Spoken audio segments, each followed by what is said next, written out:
Our first lecturer today is Kevin Hayes. Kevin is not only a practicing attorney and a host of the Regrettable Century, a podcast on Marxist theory and history. He is also a member of the Red Hawk Festival Collective, so we owe a great deal of the joy of this weekend to Kevin. And Kevin will be speaking on one of the great geniuses of the Victorian era and a personal favorite of mine, so I'm very thrilled about this speech, William Morris. Please welcome Kevin Hayes. I'm going to start by passing around this box of cards. It's each card has a design by William Morris on it, and on the back it says the title of the design and the year that it was produced. Feel free to take a card with you or just take a look and pass them around. No discussion of William Morris would be done properly without a visual aid.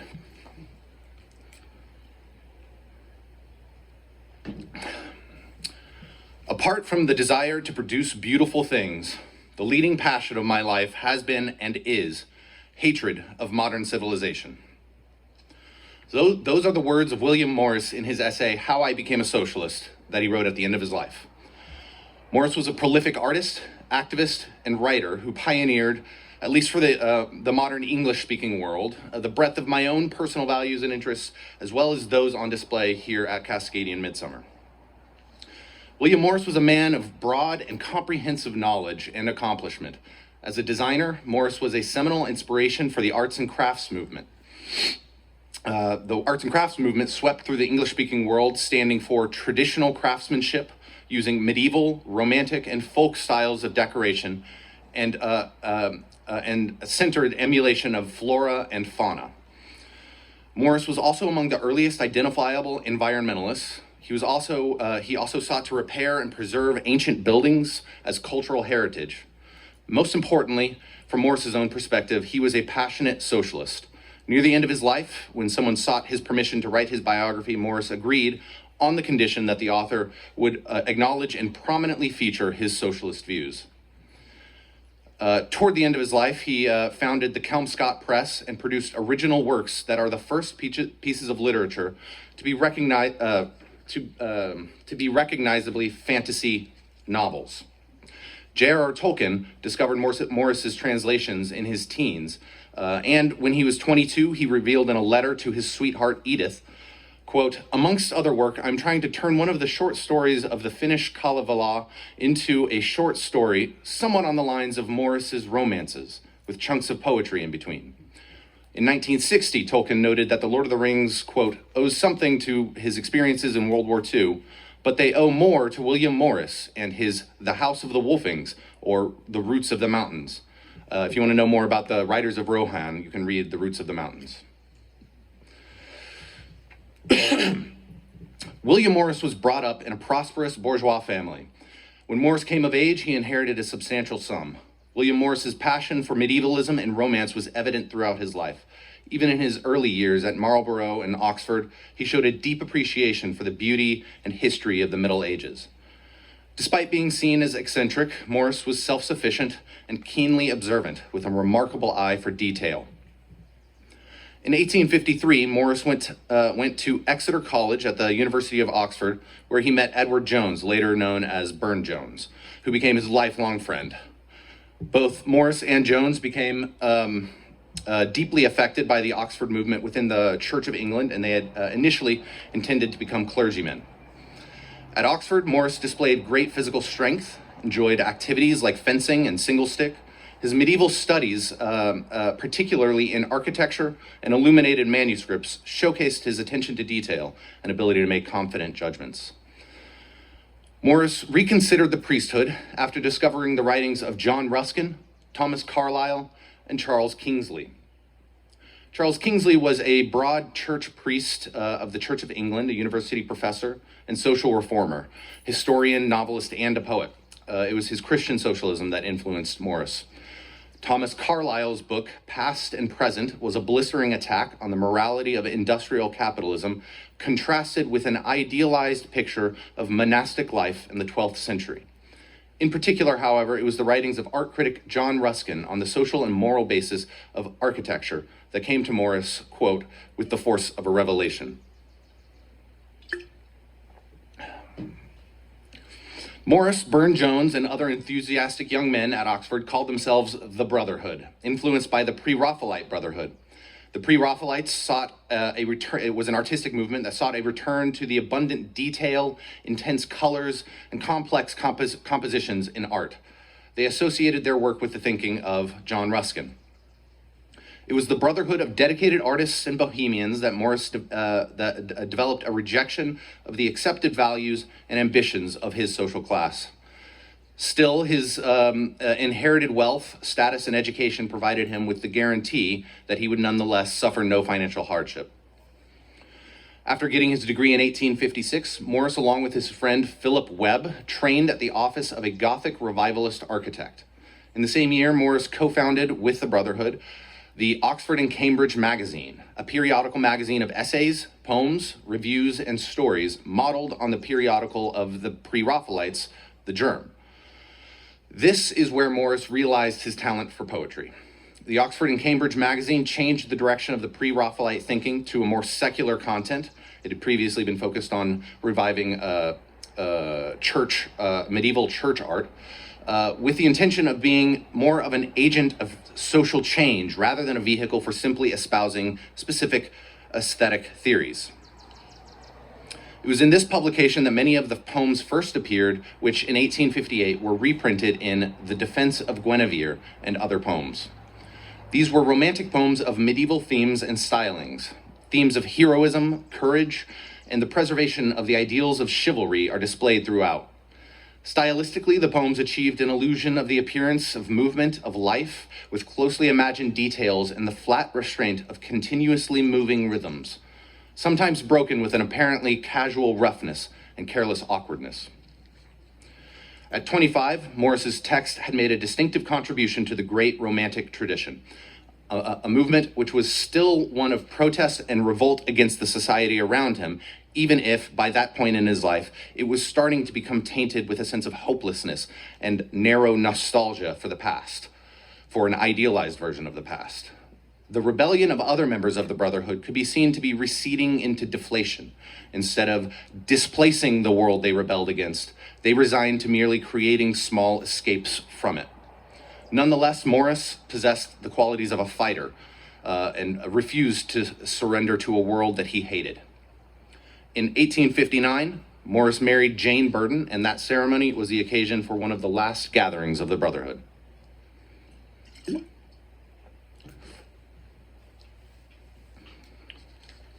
The next 20 years of Morris's life are widely regarded as those of Morris's most fruitful achievement, and when Morris established his reputation as a poet and as a craftsman in the decorative arts, giving rise to the arts and crafts movement.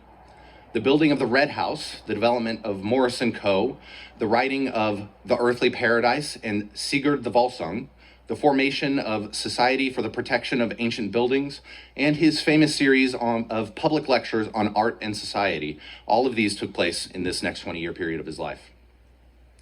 In bohemian and artistic circles, he became known for his rough beard, his disordered hair, his fierce intolerance of fools and fashions, a character resembling the King of Thrace in The Knight's Tale from his favorite poet, Chaucer. Acquaintances were amazed at the gusto with which Morris could enter into all pleasures of life. Others were surprised to meet a poet with such a straightforward and businesslike manner. Such recollections as these may not easily reconcile with the pervasive melancholy of Morris's poetry in the 1860s and early 70s, nor with the note of despair in some of his more intimate letters. The true picture of Morris during these years also includes far more conflict and private unhappiness than was revealed in the sturdy public character which he turned toward the world. After getting married, Morris decided to build a house that would embody his ideal of an artistic palace on earth. He wanted to escape the prevailing aesthetic of his time, characterized by ugly imitations of classic architecture and unappealing utilitarian structures. Morris and his friends believed that if the Romantic Rebellion could take place in literature, it could also transform architecture. They questioned why the beautiful surroundings of the Middle Ages couldn't be replicated in our own era. To realize their vision, Morris and architect Philip Webb set out in 1859 to build the Red House in Bexley Heath, Kent. Unlike previous Gothic revivals, the Red House was not a superficial imitation, but a genuine attempt to adapt late Gothic building techniques to the needs of the 19th century. Visitors were struck by its picturesque and original design, creating what Rossetti described as more a poem than a house.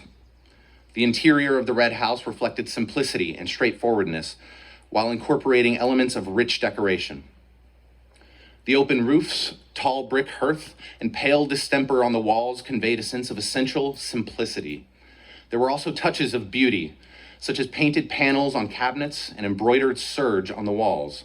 The house became known as the prototype of a bold new architectural movement still seen today as craftsman-style homes.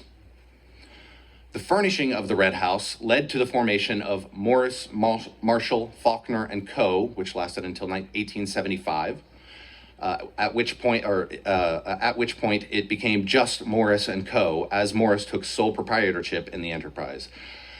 The Morris & Co. became known as the firm. At the Red House, other artists like Rossetti, Maddox Brown, and Philip Webb joined in. The success of their collaborative efforts inspired them to take on more ambitious projects. The firm's formation, according to Rossetti, was a result of casual discussion among friends. They jokingly suggested pooling their money and forming a company, with Morris elected as a manager due to his available time and resources. While initially not actually aiming for commercial success, the firm inadvertently accomplished just that. And these designs on these cards that you're seeing are designs from Morris & Co.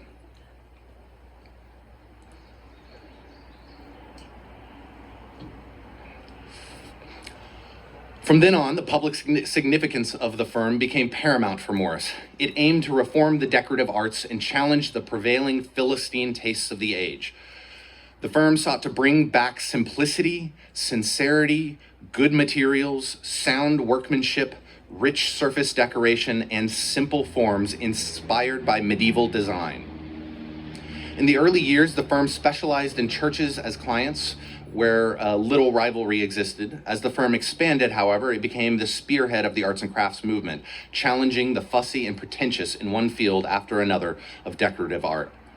Morris went on to take major responsibilities within the firm, serving as one of its principal designers, bridging the gap between designers and craftsmen, and managing the day-to-day business. Continuing to embrace John Ruskin's philosophy on the matter, Morris emphasized the value of manual labor and the importance of preserving traditional craftsmanship. Morris and his group were committed to studying and emulating the techniques and materials used by medieval builders and craftsmen, prioritizing substance and structure over mere stylistic elements. Throughout his life, Morris dedicated himself to studying, experimenting, and engaging practically with various crafts. He delved into glass firing, tile glazing, embroidery, wood cutting, engraving, pottery, bookbinding, weaving, tapestry work, and illumination. Morris's dedication to hands-on work was accompanied by his scholarly pursuit of decorative arts history. He believed that study and practice were inseparable. He applied his knowledge in tapestry weaving, for example, a craft that had few living craftsmen to learn from at the time. He set up a hand loom in his house and wove a piece of ornamentation using one of his embroidery patterns, relying solely on an 18th century book for guidance. His deep knowledge of decorative arts earned him great authority in the field, and he was consulted by museums when making purchases of tapestries and textiles. In his lectures and writings, Morris demonstrated an extensive understanding of ancient Egyptian, Byzantine, Persian, Indian, and Northern European decorative arts. He actively promoted the formation of collections and provincial museums and contributed to the revival of research in the history of decorative arts. Morris's interests extended beyond the quality of art products. He advocated for a comprehensive education of all workers at all levels, emphasizing technical knowledge and skills. He believed that artists and designers should be integrated and that the workmen should be given opportunities for creative expression. While the firm's practices did attempt to bridge this gap, Morris envisioned an even more idealistic approach where the artist and the craftsman would be one and the same. He believed that the division between intellectual and manual labor was detrimental to both the quality of the work and the well-being of the workers. To achieve this vision, Morris established workshops where craftsmen were not only valued for their technical skills, but also encouraged to participate in the creative process. This approach challenged the hierarchical structure of standard Victorian workshops, where craftsmen were seen as mere executors of designers' vision. Morris also advocated for fair wages, reasonable working hours, and safe and comfortable working conditions.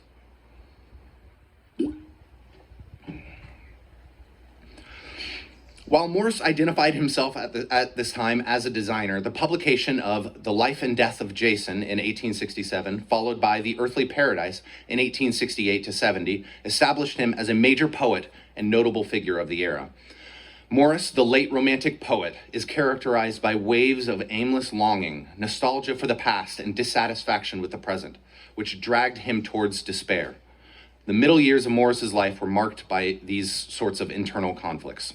In Scenes from the Fall of Troy, the great legend is used as a decorative pictureland, as in Morris's later style. Not as a decorative pictureland, as in Morris's later style, but as a setting where the heroic values of the lost to the 19th century can be revived with authenticity and conviction. While the sense of failure was ever present, the forces that contribute to this failure are depicted as actively conflicting rather than passively nostalgic. Courage, beauty, endurance, and wisdom are all overthrown, yet their value is never denied. The dramatic narration, occasional realistic details, and rhythmic irregularities evoke a sense of real struggle and life. The Earthly Paradise consists of 24 poems of varying lengths, drawing inspiration from classical, Eastern, medieval, and Norse sources. The poems are organized in pairs for each month of the year, preceded by verses dedicated to each month. Similar to the Canterbury Tales, these poems are linked by a narrative framework. In the prologue, titled The Wanderers, a group of northern warriors from the Middle Ages embarks on a journey in search of a land of eternal life and youth. After facing numerous trials and growing disillusioned, they eventually reach a friendly and fertile land in their old age, where Greek traditions still endure. In this land, they are welcomed and entertained, and the stories they tell each other form the content of the poems. The realism that characterized Morris's early poetry is deliberately abandoned, and a tension between closely imagined detail and a dreamlike atmosphere arises. This dreamlike quality pervades the poems, introducing dragons, magic, fabulous kingdoms, and mythical beings.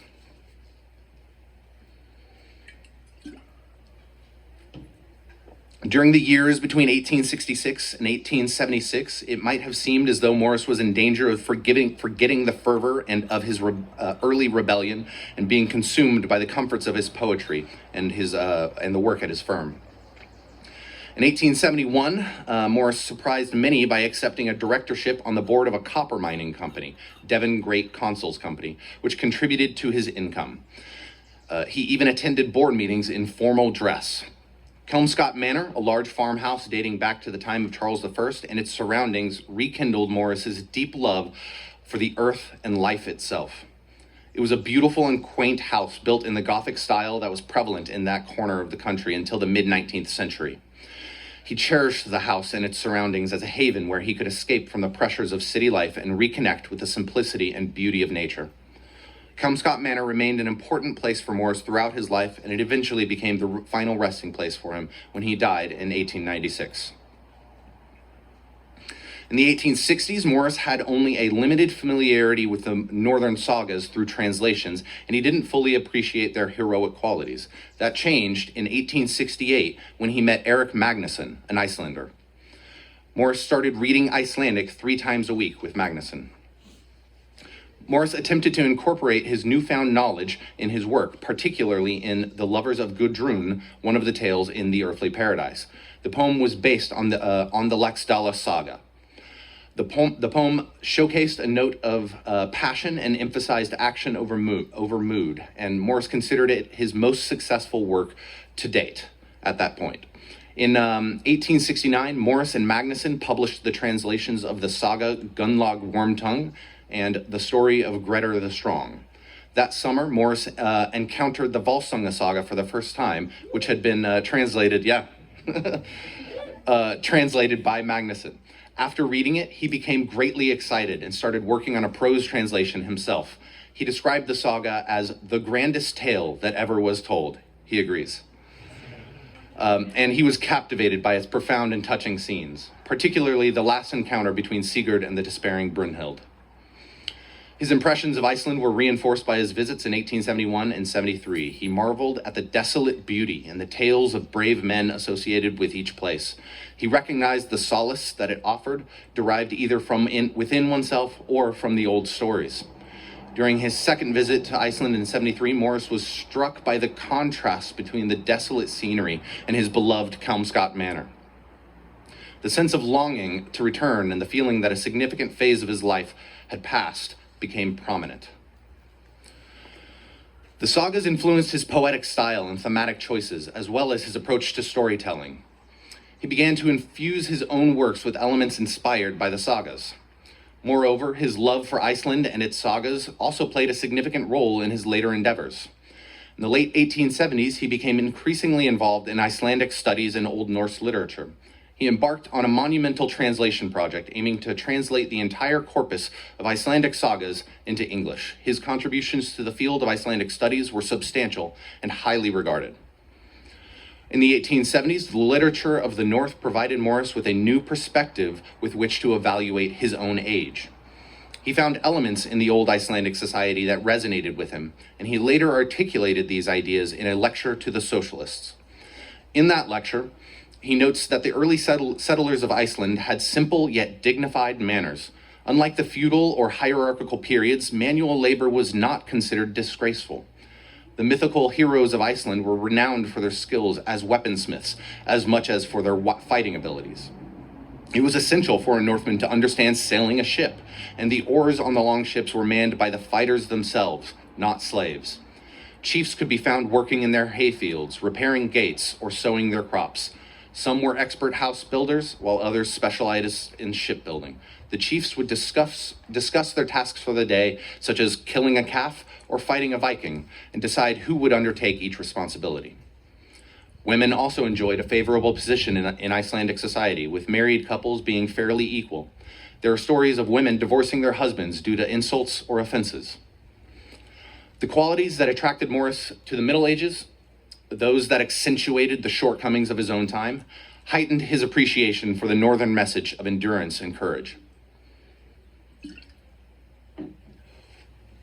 In the 1870s, Morris wrote manuscript notes on the Northern mythologies, contemplating the destruction of the gods. He contemplated the joy derived from praising great men and sharing their stories, which they could also offer to the world. The contrast between the nobility of the sagas and the self-interest of his own time was striking. Yet the sagas conveyed the message that one should not despair hopelessly, but instead confront one's destiny head-on and strive to overcome one's circumstances.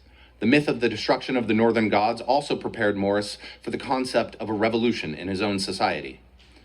Iceland provided Morris with a dose of courage and hope, serving as a prelude to his active involvement in political life in Britain.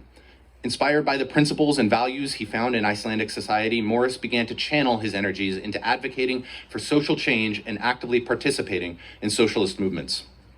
He believed that the ideals of equality, communal labor, and respect for manual work that he observed in the sagas and the myths of the North could be translated into practical solutions for modern injustices and inequalities. In January of 1876, William Morris returned from resigning his directorship of the Devon Great Consols Company and sat down on his top hat, never to buy another one. He spent the spring and summer months working on Sigurd the Volsung, channeling his youthful desire to wage a holy warfare against the age. Morris began this holy war as an activist by opposing British imperialism in the face of rising inter-European imperial rivalry. In May 1877, while serving as treasurer of the Eastern Question Association, Morris penned his famous manifesto titled "To the Working Men of England." He warned the working class about the bitterness and hatred of freedom and progress that the wealthy classes harbored.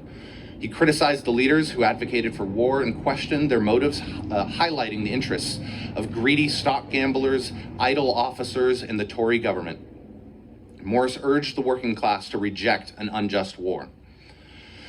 Prior to this, Morris had limited political experience, but now he was thrust into the company of prominent politicians, businessmen, trade union leaders, and radical associations in London. He attended demonstrations, rallies, conferences, and was even called upon to speak at some of these events. Morris had also long been privately critical of the excessive restoration of old buildings, which prioritized replication of certain styles rather than the preservation of the authentic features. During this time, the Victorian middle class claimed to have a great interest in architectural matters, but it was more of a fashionable trend than a genuine appreciation. The architecture of the mid-century, 19th century, was dominated by academic revivals of past styles, which were applied indiscriminately to various buildings. Morris turned his private criticisms into public activism with the formation of the Society for the Protection of Ancient Buildings, known as Anti-Scrape Society. The society aimed to protect old monuments, emphasize their historical and cultural significance, and protest against excessive restoration. One of the aims of the society was to emphasize that ancient buildings are not mere toys, but sacred monuments representing the nation's growth and hope. He argued that these buildings, regardless of their legal status, belonged to the nation and should not be subject to the whims of ecclesiastical propriety. He argued that restoration was impossible because the true spirit of the original craftsman could never be replicated. He examined the changing conditions and organization of labor in different societies, ultimately reaching the point where modern industrial capitalism marked a significant departure from the craftsmanship of the past. The work with the Anti-Scrape Society led Morris to confront the property-focused nature of capitalist society and clash with both the iron law of competition guiding commercial interests, as well as traditional views on the role of churches. His work against British imperialism, along with this, led him to confront the economic motivations behind the imperialist ventures. Upon examination, it is clear that the Paris Commune of 1871, as well as Ruskin's writings on political economy and morality, influenced Morris's political thinking. Most explicitly, however, Morris's understanding of history, his studies of language, literature, and archaeology in Iceland, along with his reading of Karl Marx's Capital, brought him to communism. He believed that the continuity of history was not a stagnant repetition of the past or some imaginary return to it, but a constant process of change, with the social structure of each age giving rise to the specific possibilities for what could come to replace it. After being awoken by these politics by the Nordic mythology, Morris became, as the historian E.P. Thompson referred to him, a pagan communist, a label with which I personally deeply identify. The transformation of the eccentric artist and romantic literary figure into a socialist agitator was a significant conversion. By joining the revolutionary working class, Morris not only made a significant change in his own life, but also became the most notable recruit for the early socialist movement in Britain. As Morris delved deeper into socialist theory and engaged with the working class through his involvement in political organizations, he acknowledged the need for a revolutionary transformation of society where the means of production would be owned and controlled by the workers themselves. Morris's own artistic pursuits underwent a shift as well. He redirected his efforts from creating exclusive and luxurious objects for the wealthy to making art that would serve the needs of the working class. He believed that art should be an integral part of everyday life, accessible to all, and capable of inspiring a sense of beauty and dignity in all. He stated in a public lecture, quote, "I do not want art for a few, any more than education for a few or freedom for a few." He envisioned a society where labor would be meaningful and fulfilling, where art and creativity would flourish, and where equality and solidarity would replace exploitation and hierarchy.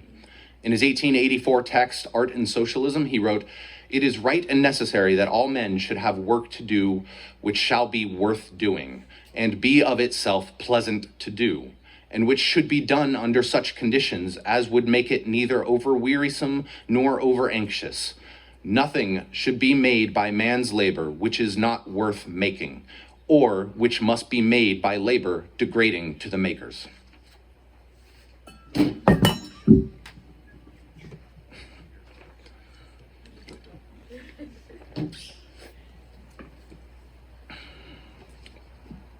By 1880, the term socialism in Britain was often associated with the outrages of the Paris Commune, the terrorist methods of the Russian nihilists, and bomb plots and assassinations generally.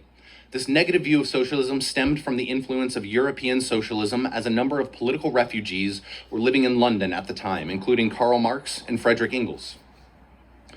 The largest group of refugees in London were followers of Lassalle, while a smaller group adhered to Marxism and some to anarchism. Eventually, despite their initial conflicts, they merged into the General Communist Workers' Union, which had headquarters at the Rose Street Club. Membership was open to all nationalities, and some contacts were made with the English working class.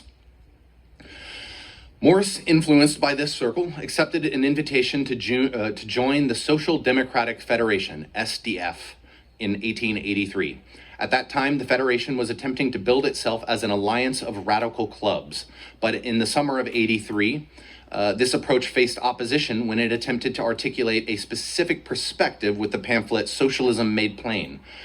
Some radicals withdrew their support of the organization, and a new executive was elected, including William Morris as treasurer.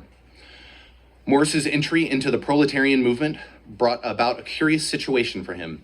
He transitioned from a circle of artistic revolutionists, known mostly by university men who saw him as younger and less important than he really was, to being venerated as an elder in the proletarian movement. Despite this shift, Morris fully dedicated himself to the cause and actively engaged in activities such as selling the party paper in the streets and speaking at meetings. Morris furthered his education in socialism through interactions with young Backs, who also studied Marxism and visited both Friedrich Engels, co-author of the Communist Manifesto, and Morris, as well as Hindman, who was the leader of the SDF, whom Morris also regularly visited for political discussions. Morris also organized with Eleanor Marx, the daughter of Karl, and her partner Edward Aveling. During Morris's early days as an evangelist for socialism, he believed that the first duty of revolutionaries was to express their discontent and hope whenever and wherever they could. He focused on arousing aspirations for a better life among the working class and instilling a sense of shame in the bourgeoisie that perpetuated this oppression. His lectures addressed the contrast between the reality of life under capitalism versus the vision of a socialist society that valued creativity and beauty. During the early stage of the movement, socialists who became predominantly Marxist agreed on many things: the existence of inequality and misery in society, the role of social conditions in perpetuating this inequality, the exploitation of the working class, and the need for a revolution to establish a classless society. The common goal was to obtain the possession and control of the means of production in exchange for the means of production and exchange for the whole people, while eliminating national rivalries. During 1884, Morris's lecturing tours began to draw public attention to the socialist movement in Britain. This resulted in the formation of a few provincial branches. Initially, Morris's instinct was to reconcile the conflicts arising within the executive and focus on the real work of building a socialist party. However, Morris expressed his willingness to oppose Hindman, the leader of the SDF, if it came to a matter of principle, such as imperialism, and he promised to contribute in all matters to oppose jingoistic activities. In the last week of 1884, the executive of the SDF split into two factions, and Morris, along with the majority, resigned to form the Socialist League. While the League did not have a chair, Morris was elected its treasurer and the editor of its publication, The Commonweal. When the split occurred, the SDF, at Hindman's direction, became the party of parliamentary socialism, while the Socialist League, with Morris, gathered the anti-parliamentary revolutionaries and anarchists. Throughout this time, Morris also continued to oversee the firm and worked on a translation of Homer. He also wrote several works, including The Pilgrims of Hope, The Dream of John Ball, and the first part of Socialism, From the Root Up. He delivered numerous lectures, attended various meetings, toured different regions, and was actively involved in the League's day-to-day activities. By early 1887, Morris viewed the future with apprehension. He continued his agitational work, but became more aware of the challenges it faced. In an article titled "Facing the Worst of It," he warned against excessive optimism, as it could lead to despair if expectations were not met. Morris identified two driving forces in socialism: the internal disintegration of capitalist society, which may take a long time to fully collapse, and the conscious hope of oppressed classes being forced into union. He explored the possibilities that could delay the inevitable annihilation of capitalism, including temporary trade recovery, a major European war, highly prescient, and the realization of new markets via imperialism. According to Morris, the capitalist class might be forced into war due to the need for new markets and the extraction of resources. He foresaw a potential scenario where a subsidized domestic labor movement, fueled by imperialism and war, would settle for limited reforms and no longer pose a revolutionary threat to the capitalists. Again, highly prescient. However, Morris believed that organized socialists should support conscious attacks on the system by all those who felt wronged by it, regardless of their affiliation. The League started leaning toward anarchism, with an anarchist group forming among its leadership. Morris, as an anti-parliamentarian revolutionary Marxist, aligned himself with the anarchists against the reformists. However, when the anarchist section won the victory, Morris was ousted from leadership. As Morris feared about the anarchists' organizational vision, the League went on to lack cohesion or discipline and slowly waned over time into disillusion. By 1888, Morris's attention started to shift towards his other interests, such as the anti-scrape movement, preparations for the arts and crafts exhibition, The Firm, his prose romance, The House of the Wolfings, and exploring the art of printing. The constant faction fights and squabbles among his comrades and their resultant lack of progress in growing their influence with the working class began to wear down his patience. In the summer of 1889, after a period of respite, Morris's rejuvenation found expression in his unique piece of writing titled "Under an Elm Tree." The piece interweaves descriptions of nature's beauty with reflections on the struggle of humanity throughout history and a vision of a socialist future. Morris's disillusionment with the Socialist League ultimately led to his decision to withdraw from active involvement in 1890. Morris organized the remaining fragments of the League that aligned with him into the new Hammersmith Socialist Society in 1891. He sought to provide a platform for discussing diverse socialist viewpoints and fostering debate and discussion among members. Morris continued to lecture, speak at open-air events, attend committees, and write articles for socialist periodicals during his 4 remaining years of moderate health, 1892 to 95. He also later made amends with Hindman and the SDF, ultimately changing his stance on parliamentary politics to agree with that of Frederick Engels. He believed that socialists should use parliamentary politics, but not to reform the bourgeois state, only to help build the Revolutionary Party. William Morris ultimately firmly defined his political stance as a communist. By this term, he meant several things. Firstly, he aligned himself with the established communist tradition, including the Communist Manifesto, the communards of the Paris Commune, and the revolutionary theory of Marx and Engels.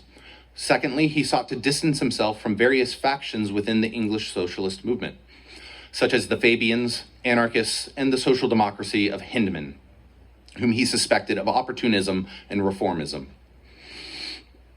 Thirdly, he used the term to signify his acceptance of the revolutionary path of struggle as opposed to gradual evolution, and the rejection of parliamentary politics as a means of reforming the bourgeois state.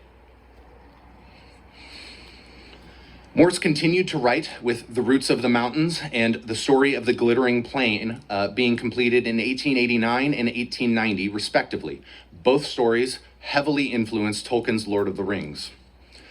He also worked on revising his earlier poems, preparing translations for the Saga Library, and studying typography for the Kelmscott Press, which he founded in 1891 to produce finely crafted books with exquisite illustrations in typography. The Kelmscott Press became Morris's source of delight and relaxation. Having been founded in a different spirit from that of the firm, Morris designed type and printed books as a personal hobby, with no intention to publish or sell them initially. Due to the high cost of his experiments, however, he eventually published limited editions to recoup some of his losses. The Kelmscott Press provided Morris with the perfect form of creative relaxation in his last years. He could continue designing even with his health, when his health was poor and when he was confined to bed. He divided his time between his work at the press, visits to Kelmscott Manor, and writing prose romances and translations, and efforts of support for the socialist movement and anti-scrape. Morris realized his growing influence with the socialist movement as well. His writings, including Signs of Change and his vision of a fully realized communist future in News from Nowhere, had gained wide recognition and popularity among workers. Morris also spent his final years writing novels like The Wood Beyond the World, The Well at the World's End, The Water of the Wondrous Isles, and The Sundering Flood, all books that originated the unification of an imaginary medieval world with an element of the supernatural, the essence of the modern fantasy novel. He also collaborated with A.J. Wyatt on a version of Beowulf and other early English poetry, and continued his experiments with paper and ink making. Morris considered his designing and production of the Kelmscott edition of Chaucer to be the finest book in the world. He remained involved in public causes to the end, including opposing the destruction of Epping Forest. On October 3rd, 1896, Morris died at the age of 62. He dictated the ending of The Sundering Flood from his deathbed. This was the first fantasy novel to include what has become conventional in the genre, a map that defines a wholly imagined world. His death was mourned by many, and his impact on the fields of art, literature, and socialism continues to be celebrated to this day. Thank you.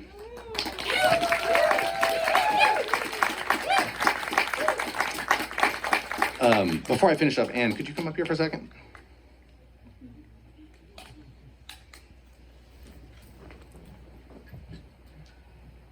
Oh, where?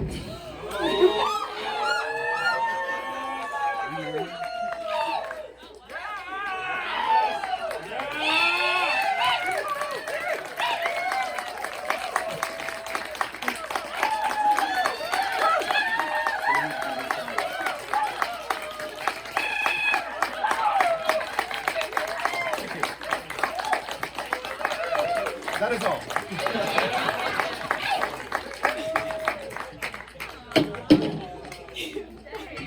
does someone follow that?